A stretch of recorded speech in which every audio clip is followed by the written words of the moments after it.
अभी एक फैशन हो गया है, आम्बेडकर आम्बेडकर आम्बेडकर आम्बेडकर आम्बेडकर आम्बेडकर। इतना नाम अगर भगवान का लेते तो 7 जन्मों तक स्वर्ग मिल जाता। कांग्रेस द्वारा जारी किए गए इस अधूरे वीडियो के बाद संसद में हंगामा हुआ, लेकिन ये पूरा वीडियो नहीं था। अब आइए सुनते हैं अमित शाह ने संसद में क्या कहा था।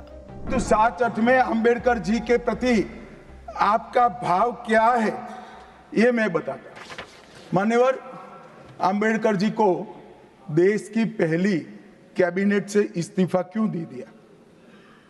अम्बेडकर जी ने कई बार कहा कि अनुसूचित जातियों और जनजातियों से हुए व्यवहार से मैं असंतुष्ट हूं, सरकार की विदेश नीति से मैं असहमत हूं और आर्टिकल 370 से मैं असहमत हूं। इसलिए वो छोड़ना चाहते थे, उनको आश्वासन दिया गया, आश्वासन पूरा नहीं हुआ, उन्होंने इग्नोरेंस के चलते इस्तीफा दे दिया।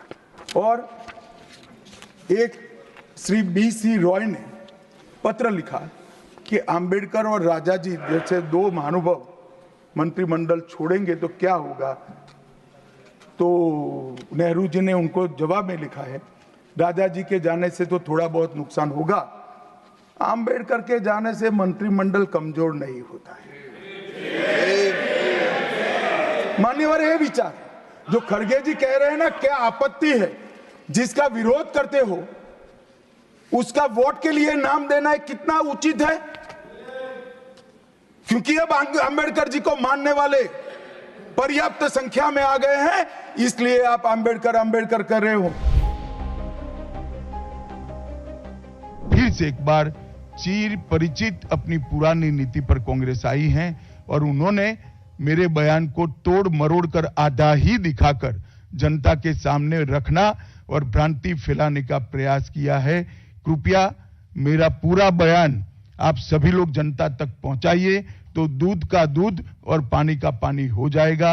मैं उस पार्टी से आता हूं, उस संस्कृति से आता हूं जो स्वप्न में भी बाबा साहब के विचारों का या बाबा साहब के स्वयं का अपमान नहीं कर सकते हैं। कि समावेशी बनाने में देश के पिछड़े वर्ग को, दलितों को, आदिवासियों को, गरीबों को और वंचितों को न्याय दिलाने के लिए और देश के लोकतंत्र की नींव को इतनी नीचे तक गहरी पहुंचाने में बाबा साहब का बहुत बड़ा योगदान है। पूरा देश बाबा साहब के प्रति कृतज्ञता व्यक्त करता है। कम से कम हम तो ऐसा नहीं कर सकते जिससे बाबा साहब का अपमान हो पाए। और मैं फिर से एक बार कांग्रेस के ये कुत्सित प्रयासों की घोर निंदा करता हूं और जो संविधान पर दोनों सदनों में चर्चा हुई, कम से कम भारतीय जनता पार्टी की ओर से चर्चा का स्तर मेंटेन करने का पूरा प्रयास किया गया था।